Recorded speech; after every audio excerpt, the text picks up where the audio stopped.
Hay deudas que se cobran con el tiempo. Errores del pasado que regresan años después a reclamar lo que creen que se les debe. Y cuando esas deudas son con brujos, con nahuales, con cosas que no son completamente humanas, el precio siempre es más alto de lo que puedes imaginar. Mi nombre es Hugo, tengo 25 años y soy de Durango. Vivía con mi padre Israel en un rancho alejado del pueblo, un lugar tranquilo, donde criábamos ganado y vivíamos una vida simple, hasta que empezaron a aparecer los becerros sin vida en el corral, hasta que vi al coyote negro con ojos blancos, hasta que mi padre me confesó lo que había hecho años atrás, y hasta la noche en que esa cosa vino a cobrar, a llevarse a mi padre a la oscuridad del monte, mientras yo no podía hacer nada más que gritar. Esta es mi historia, la historia de cómo perdí a mi padre, de cómo un nahual vino a cobrar una deuda vieja, y de cómo yo quedé solo, con preguntas que nunca van a tener respuesta, y con el conocimiento de que hay cosas en este mundo que son implacables en su venganza. Mi papá Israel y yo vivíamos solos en el rancho desde que mi mamá falleció hace 5 años. Éramos solo nosotros dos, trabajando la tierra, cuidando el ganado, llevando una vida tranquila lejos del ruido del pueblo. El rancho estaba como a 10 kilómetros del pueblo más cercano. Teníamos unas 50 hectáreas de tierra, como 30 cabezas de ganado, y varios corrales donde manteníamos a los becerros más jóvenes. Era una vida dura pero buena. Nos gustaba la soledad, la paz, solo nosotros y la naturaleza. Todo cambió hace 2 meses. Una mañana salí a revisar el ganado como siempre y encontré algo que me hizo detenerme en seco. Había un becerro en el corral, tirado en el suelo, sin vida, con marcas en el cuello, como si algo lo hubiera atacado durante la noche. Llamé a mi papá. Él vino corriendo y revisó al becerro. Fue un coyote, dijo, o tal vez un puma. Entró al corral durante la noche, pero los perros no ladraron. Siempre ladran cuando hay algo cerca. Mi papá se encogió de hombros. Tal vez estaban dormidos o tal vez el animal fue muy sigiloso. Enterramos al becerro y reforzamos la cerca del corral, pensando que eso sería suficiente. Pero 2 noches después apareció otro becerro sin vida, y después otro, y otro. En 2 semanas perdimos 6 becerros. Todos atacados de la misma forma, todos encontrados en la mañana con marcas en el cuello, y los perros nunca ladraban. Eso era lo más extraño. Teníamos 3 perros grandes que siempre alertaban cuando había algo raro, pero durante estos ataques no hacían ningún sonido. Le dije a mi papá que teníamos que hacer algo, que esto no era normal. Voy a quedarme despierto esta noche, le dije. Voy a vigilar el corral y voy a ver qué es lo que está haciendo esto. Mi papá se puso nervioso, más de lo que debería estar. No, es peligroso. Podría ser un animal grande, no quiero que te arriesgues. Papá, estamos perdiendo ganado, no podemos seguir así. Él me miró con una expresión extraña, como si quisiera decirme algo pero no se atreviera. Está bien, dijo finalmente, pero ten cuidado, y si ves algo no te acerques, solo dispara al aire para espantarlo. Esa noche me quedé despierto vigilando. Me senté en el porche de la casa con vista al corral, con una escopeta en las manos y una lámpara junto a mí. Las primeras horas fueron tranquilas. Solo el sonido de los grillos y el viento moviendo los árboles. Cerca de las 3 de la mañana los perros empezaron a actuar raro.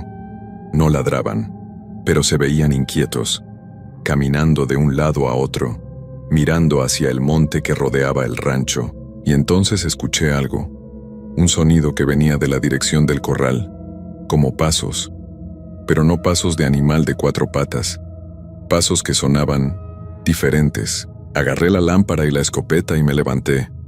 Caminé despacio hacia el corral alumbrando con la lámpara, y entonces lo vi. Había niebla, una niebla espesa que no había estado ahí antes. Y en medio de esa niebla vi una forma. Era un coyote, pero era el coyote más grande que había visto en mi vida, del tamaño de un lobo. Su pelaje era completamente negro, tan negro que parecía absorber la luz de mi lámpara, y sus ojos no eran normales. Eran blancos, completamente blancos, brillando en la oscuridad con un color que no era natural. El coyote me miraba, y entonces hizo algo que me heló la sangre. Sonrió, como si fuera humano, Sus labios se levantaron mostrando dientes blancos en una sonrisa que era demasiado amplia, demasiado consciente, y entonces se levantó. Sus patas traseras se estiraron y se paró en dos patas, como si fuera una persona. Se quedó así durante unos segundos, mirándome con esos ojos blancos, sonriendo con esa sonrisa horrible, y entonces se dio la vuelta y corrió hacia el monte, pero no corrió como coyote. Corrió mitad en dos patas, mitad en cuatro. Como si no pudiera decidir qué forma tomar, desapareció en la oscuridad del monte. Y yo me quedé ahí parado temblando, sin poder creer lo que acababa de ver. Regresé a la casa corriendo. Mi papá estaba despierto esperándome en la sala. ¿Qué viste?, preguntó con voz tensa. Había un coyote, pero no era normal, era enorme, negro, con ojos blancos. Y se paró en dos patas, papá, como si fuera persona. Mi papá se puso pálido, se dejó caer en una silla. Sabía que eventualmente vendría, murmuró. ¿Qué? ¿De qué estás hablando? Mi papá me miró con ojos llenos de miedo y culpa. Hugo, hay algo que nunca te conté. Algo que pasó hace muchos años, antes de que tú nacieras. ¿Qué pasó? Mi papá respiró profundo. Tuve problemas con un hombre del pueblo, un brujo. Nos peleamos por un asunto de tierras. Yo le gané en un juicio, y él me amenazó. Me dijo que algún día iba a cobrar lo que le debía, que iba a mandar algo por mí, y que cuando viniera, no iba a haber forma de detenerlo. ¿Un brujo? ¿Un nahual? Sí.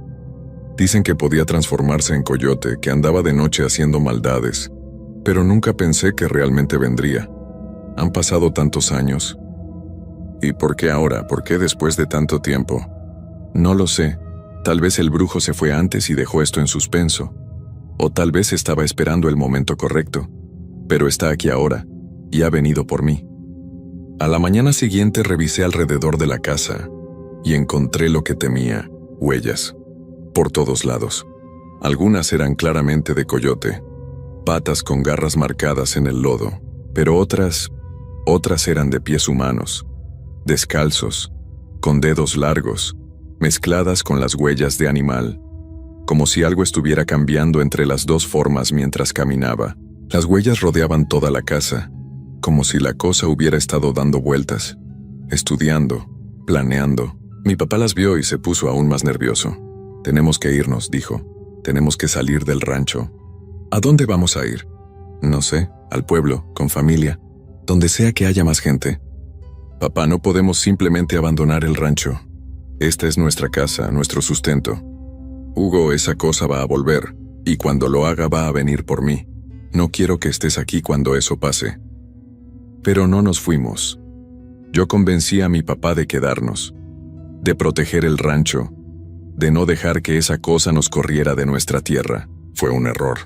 El error más grande de mi vida. Los días siguientes fueron tensos. Mi papá apenas salía de la casa.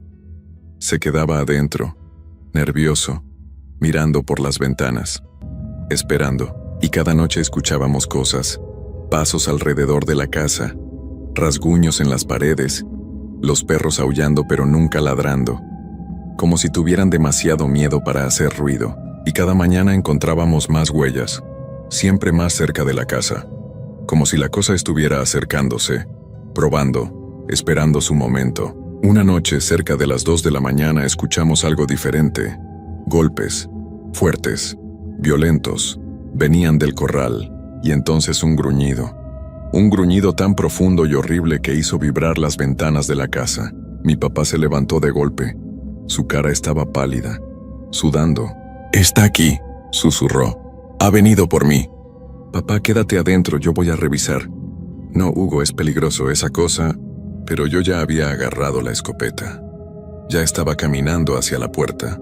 Cuando la abrí, lo que vi me hizo congelar. El coyote negro estaba en medio del patio, pero esta vez estaba completamente parado en dos patas, como humano.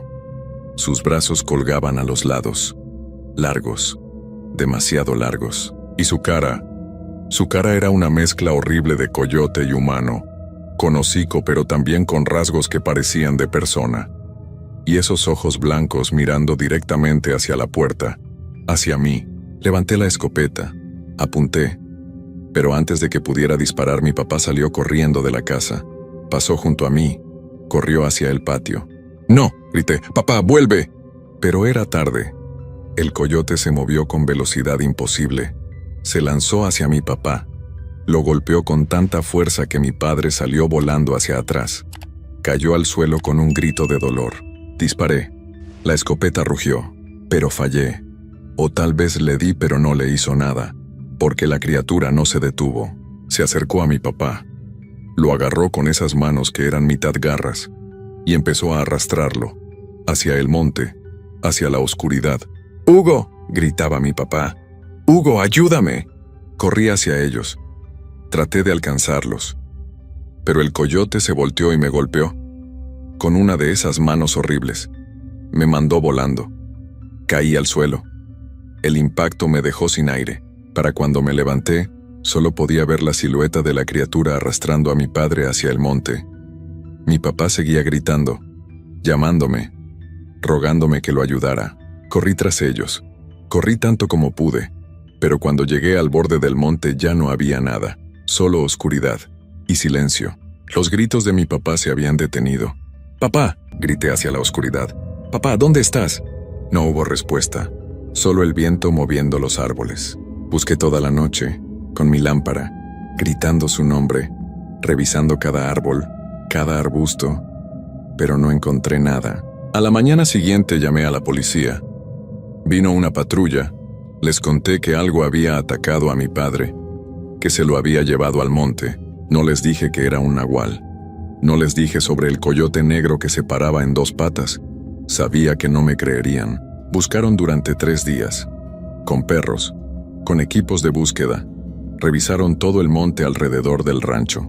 Lo único que encontraron fueron marcas de arrastre, que iban desde nuestro patio hacia el monte, y después desaparecían, como si lo que fuera que había arrastrado a mi padre hubiera desaparecido en el aire. Nunca encontraron a mi papá, ni su cuerpo, ni su ropa, nada. Eventualmente cerraron el caso como desaparición sin resolver. Probablemente pensaron que lo había atacado un animal salvaje, y que el cuerpo estaba en algún lugar profundo del monte donde no pudieron buscar. Pero yo sé la verdad. Sé que no fue un animal salvaje. Fue el nahual, la deuda que había venido a cobrar. Después de todos esos años, había venido por mi papá y se lo había llevado. Han pasado 3 meses desde esa noche. 3 meses desde que vi a esa cosa arrastrar a mi padre hacia la oscuridad. Sigo viviendo en el rancho, solo ahora, sin mi papá, tratando de mantener el lugar funcionando. Pero no es lo mismo. Ya no siento paz aquí. Ya no siento que es mi hogar, porque cada noche, cuando oscurece, escucho cosas. Pasos alrededor de la casa, gruñidos en la distancia, y a veces, cuando miro hacia el monte, veo 2 ojos blancos brillando en la oscuridad, mirándome, esperando, y me pregunto si la cosa ya terminó, si el nahual ya cobró lo que quería, o si tal vez quiere más. Tal vez ahora viene por mí, porque soy el hijo de Israel. Soy parte de la familia que le debía. Y tal vez no está satisfecho con solo haberse llevado a mi papá. Tal vez quiere terminar lo que empezó. Llevarse a todos.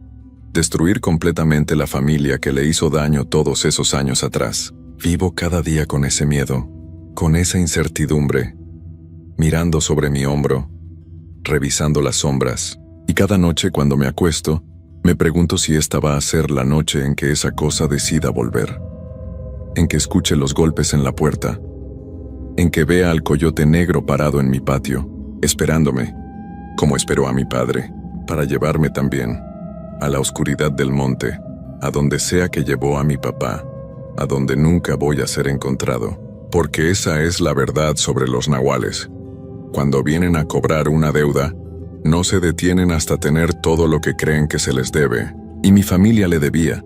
Mi padre le había quitado tierras al brujo, había ganado ese juicio, y el brujo nunca lo olvidó, esperó años, décadas, pero eventualmente vino a cobrar, y se llevó a mi padre, y ahora yo vivo con el conocimiento de que tal vez todavía no terminó, que tal vez soy el siguiente, que alguna noche voy a escuchar esos pasos, esos gruñidos, Y voy a ver esos ojos blancos brillando en la oscuridad, y entonces voy a correr el mismo destino que mi padre.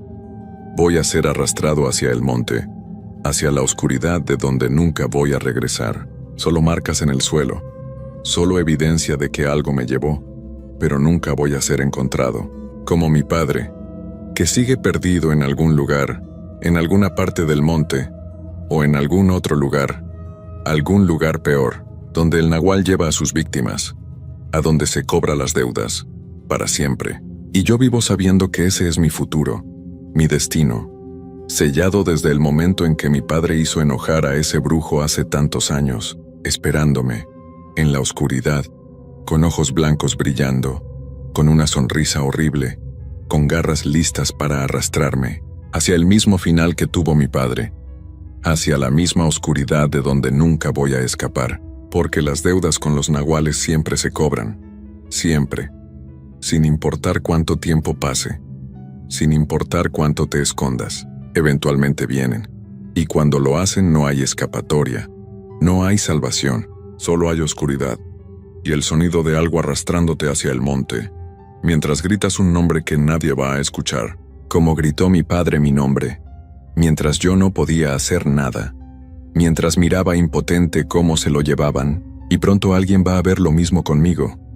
Va a mirar impotente mientras el nahual me arrastra, sin poder ayudar, sin poder salvarme, y entonces el ciclo estará completo, la deuda estará pagada. La familia de Israel habrá desaparecido, cobrada por el brujo que nunca olvidó, que nunca perdonó. Esa es mi realidad, mi futuro, mi final inevitable, esperándome. En la oscuridad, con ojos blancos, y garras, y una venganza que lleva décadas esperando, para finalmente estar completa. Hay lugares donde el monte se acerca demasiado a las casas, donde la línea entre lo civilizado y lo salvaje es tan delgada que a veces se borra por completo. Y en esos lugares, las cosas que habitan en la oscuridad del bosque pueden cruzar esa línea, pueden venir por las noches y reclamar lo que consideran suyo. Las familias que viven en esos lugares conocen las reglas, saben que hay horas en las que no se debe salir, que hay sonidos que es mejor ignorar, que hay cosas que rondan cuando cae la noche y que es mejor no confrontarlas. Pero a veces esas cosas deciden que ya no es suficiente rondar, deciden que quieren algo más. Y cuando eso pasa, cuando una de esas criaturas pone sus ojos en alguien específico, no hay forma de escapar. Franco era un hombre de 42 años que vivía con su esposa Cecilia y sus 2 hijos adolescentes en una casa pequeña en las afueras de un pueblo en Durango. La casa estaba al borde del monte, alejada de los vecinos. Era un lugar tranquilo donde Franco pensó que su familia podría vivir en paz. Pero esa paz duró poco, porque algo en el monte había notado su presencia, y decidió que Franco era suyo. La casa de Franco era modesta, de adobe con techo de lámina. Tenía 2 habitaciones, una cocina y una sala pequeña. El patio trasero daba directamente al monte, árboles densos que comenzaban a solo unos metros de la cerca. Franco trabajaba en el pueblo como mecánico. Cecilia cuidaba de la casa. Sus hijos, Mario de 16 y Ana de 14, iban a la escuela en el pueblo. Era una familia normal, trabajadora, sin problemas. Todo comenzó en octubre. Una noche, Franco se despertó cerca de las 2 de la mañana por un ruido. Venía de arriba, del techo. Sonaba como pasos pesados caminando sobre la lámina. Al principio pensó que era un gato o un mapache. Esos animales a veces trepaban al techo, pero los pasos eran demasiado pesados, demasiado deliberados. Se levantó y salió afuera con su linterna. Alumbró hacia el techo. No vio nada. Los pasos se habían detenido en cuanto abrió la puerta. Volvió a entrar pensando que el animal se había ido, pero en cuanto se acostó los pasos regresaron, caminando lentamente de un extremo del techo al otro. Esto continuó durante toda la noche. Franco apenas pudo dormir. Por la mañana le contó a Cecilia sobre los ruidos. Probablemente son animales del monte. Voy a poner trampas para espantarlos. Pero las trampas no sirvieron de nada. Las siguientes noches los ruidos continuaron y empeoraron. Ya no eran solo pasos. Ahora se escuchaban uñas uñas raspando el metal de la lámina, como si algo estuviera tratando de abrir un agujero. Los niños también comenzaron a escucharlos. Se despertaban asustados. Ana lloraba diciendo que algo malo estaba en el techo. Mario trataba de ser valiente, pero Franco podía ver el miedo en sus ojos. Y luego comenzaron los gruñidos, sonidos animales, profundos, guturales, pero con algo que no sonaba completamente animal. Había algo casi humano en esos gruñidos, como si lo que fuera que estaba arriba pudiera hablar pero eligiera no hacerlo. Una mañana, Franco salió a revisar alrededor de la casa y encontró marcas, huellas en el lodo del patio. Eran extrañas, parecían de perro grande o coyote, pero mezcladas con ellas había otras marcas, que parecían de pies humanos descalzos, como si lo que dejó las huellas cambiara de forma mientras caminaba. Eso lo perturbó profundamente.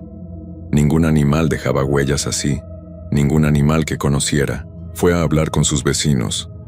La casa más cercana estaba como a medio kilómetro. Don Pascual, un hombre viejo que había vivido ahí toda su vida, le mostró fotos de las huellas. Don Pascual las miró con expresión grave. «Es un nahual, está rondando tu casa». «¿Nahual?» «Don Pascual, esas son solo leyendas». «¿Tú crees?» «Entonces explícame esas huellas. Explícame por qué cambian de perro a humano. Explícame los ruidos que escuchas en tu techo todas las noches». Franco no tenía explicación. Don Pascual continuó. «Los nahuales son gente que puede transformarse en animales, o en algo entre humano y animal. Rondan de noche, cazan, y cuando marcan a alguien, no lo dejan en paz hasta que consiguen lo que quieren». «¿Y qué quieren?» Don Pascual se encogió de hombros. «Depende. A veces solo quieren asustar, otras veces quieren algo más. Pero si uno está rondando tu casa cada noche, no es buena señal». Franco volvió a casa inquieto. No quería creer en nahuales. Era un hombre racional. Pero las huellas, los ruidos, todo apuntaba a que algo muy extraño estaba pasando. Esa noche decidió quedarse despierto, vigilar, ver si podía ver qué era lo que venía a su techo cada madrugada. Se sentó en el patio con su linterna apagada, esperando. Las horas pasaban lentamente. Cecilia y los niños dormían adentro. Cerca de las 2 de la mañana lo escuchó. Pasos, viniendo del monte, acercándose a la casa. Franco se quedó completamente quieto, observando la oscuridad, y entonces lo vio. Una figura emergió de entre los árboles. Era enorme, mucho más grande que un humano normal. Caminaba encorvada, cubierta de pelo negro. Sus brazos eran demasiado largos, tocaban casi el suelo mientras caminaba. La criatura se acercó a la casa. Franco podía ver más detalles ahora. Su rostro era una mezcla horrible entre humano y animal. Tenía hocico, pero también rasgos humanos. Y sus ojos brillaban rojos en la oscuridad. La cosa miró directamente hacia donde Franco estaba sentado y sonrió. Fue la cosa más aterradora que Franco había visto en su vida. Una sonrisa que mostraba dientes. Dientes que eran demasiado humanos para estar en esa boca de animal. Franco no se movió. No respiró. Solo observó paralizado mientras la criatura caminaba hacia su casa. Y entonces hizo algo imposible. Saltó. Saltó directamente al techo, sin esfuerzo, como si no pesara nada. Aterrizó sobre la lámina sin hacer casi ruido, y comenzó a caminar. Arriba del techo, directamente sobre donde Franco sabía que dormían sus hijos. Los pasos eran lentos, deliberados. La lámina se hundía ligeramente con cada paso, pero no se rompía. Franco finalmente pudo moverse. Se levantó y gritó. «¡Baja de ahí! ¡Déjanos en paz!». La criatura se detuvo. Giró su cabeza hacia Franco y comenzó a reír. No era risa de animal, era risa humana, pero distorsionada, como si viniera de una garganta que no estaba hecha para reír. Luego saltó del techo. Cayó al suelo en 4 patas y corrió. Corrió hacia el monte más rápido de lo que Franco pensaba posible. Desapareció entre los árboles en segundos. Franco entró a la casa temblando. Cecilia se había despertado con los gritos. Los niños también. «¿Qué pasó?», preguntó Cecilia asustada. «Vi algo en el techo, no sé qué era, pero necesitamos ayuda». Al día siguiente, Franco fue con el padre Nicolás, el sacerdote del pueblo. Le contó todo. Los ruidos, las huellas, la criatura que había visto. El padre Nicolás lo escuchó con expresión seria. Cuando Franco terminó, el sacerdote asintió. Hay fuerzas oscuras en este mundo. Cosas que la iglesia reconoce pero que rara vez enfrentamos directamente. Si lo que describes es real, necesitas protección espiritual. ¿Puede bendecir mi casa? Puedo intentarlo. Pero si es lo que creo que es, las bendiciones pueden no ser suficientes. Esa tarde el padre Nicolás fue a la casa de Franco. Llevaba agua bendita, crucifijos, su Biblia. Comenzó a bendecir cada cuarto, rezando, rociando agua bendita en las esquinas. Franco y su familia estaban en la sala mientras el padre trabajaba. Todo parecía tranquilo, normal, pero entonces llegó la noche. El padre Nicolás había insistido en quedarse hasta después del anochecer, para asegurarse de que la bendición funcionara. Cerca de las 9 de la noche comenzó. Pasos en el techo, pero esta vez eran diferentes, más violentos, más agresivos, como si lo que estaba arriba estuviera enojado. La lámina comenzó a sonar fuerte. Los pasos corrían de un lado a otro, golpeando el metal con fuerza. La lámina se hundía visiblemente con cada impacto, como si algo muy pesado estuviera saltando sobre ella, y los sonidos, gruñidos mezclados con lo que sonaban como risas. Risas humanas saliendo de una garganta animal. El padre Nicolás comenzó a rezar más fuerte, sosteniendo su crucifijo. Pero los ruidos solo se intensificaron. De repente todas las luces de la casa se apagaron. Oscuridad total. Los niños gritaron. Cecilia los abrazó. Y entonces escucharon algo más aterrador. La voz del padre Nicolás. «No, aléjate, en el nombre de...» Se escuchó un golpe fuerte, como si algo hubiera caído dentro de la casa. Luego pasos corriendo. La puerta principal se abrió de golpe. Franco encendió su linterna. El padre Nicolás corría hacia afuera. Su rostro estaba pálido, aterrorizado. Se subió a su carro y se fue sin decir palabra. Franco salió corriendo detrás de él, pero el sacerdote ya se había ido. Volvió a entrar. Su familia estaba aterrorizada. «Nos vamos», dijo Cecilia. «Esta misma noche. No me importa a dónde, pero no vamos a quedarnos aquí». Franco estuvo a punto de aceptar.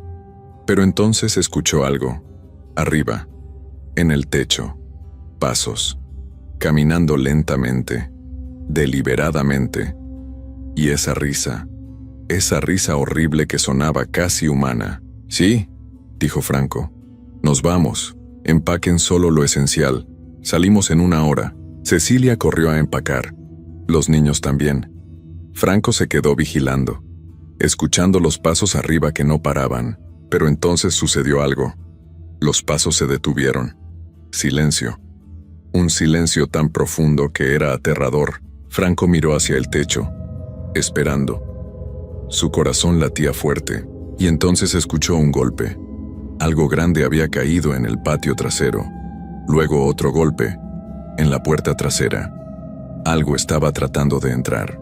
«Cecilia, niños, salgan ahora. Por la puerta de adelante, corran al carro». Pero la puerta trasera se abrió de golpe, astillándose, y entró.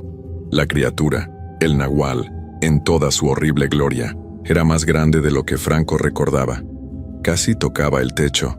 Su cuerpo era una mezcla antinatural de humano y bestia, cubierto de pelo negro, con garras en lugar de manos. Y esa cara, ese rostro que era mitad humano, mitad lobo, con ojos rojos brillando en la oscuridad. Cecilia gritó. Empujó a los niños hacia la puerta principal. «¡Corran, corran!». Franco se interpuso entre la criatura y su familia. Tomó lo primero que encontró, un palo de escoba. Sabía que era inútil, pero tenía que darle tiempo a su familia para escapar. «¡Vete!», gritó Franco a la criatura. La cosa lo miró y sonrió. Esa sonrisa horrible con dientes humanos. Luego habló. Su voz era ronca, como si no hubiera hablado en años. «Tú eres mío», y se abalanzó sobre Franco. Franco trató de defenderse con el palo, pero la criatura era demasiado fuerte, demasiado rápida. Lo último que Franco escuchó fueron los gritos de su familia saliendo de la casa, corriendo hacia el carro, alejándose. Bien, al menos ellos estarían a salvo. Los vecinos escucharon gritos horribles salir de la casa de Franco esa madrugada. Gritos que duraron solo unos minutos. Luego silencio. Nadie se atrevió a acercarse hasta que amaneció. Don Pascual finalmente reunió el valor. Fue con otros hombres del pueblo a revisar. Encontraron la puerta trasera destrozada, completamente arrancada de sus bisagras. Dentro, la casa estaba en ruinas. Muebles volteados, paredes con marcas profundas, marcas de garras que habían rasgado el adobe como si fuera papel. Pero Franco no estaba. Buscaron por toda la casa.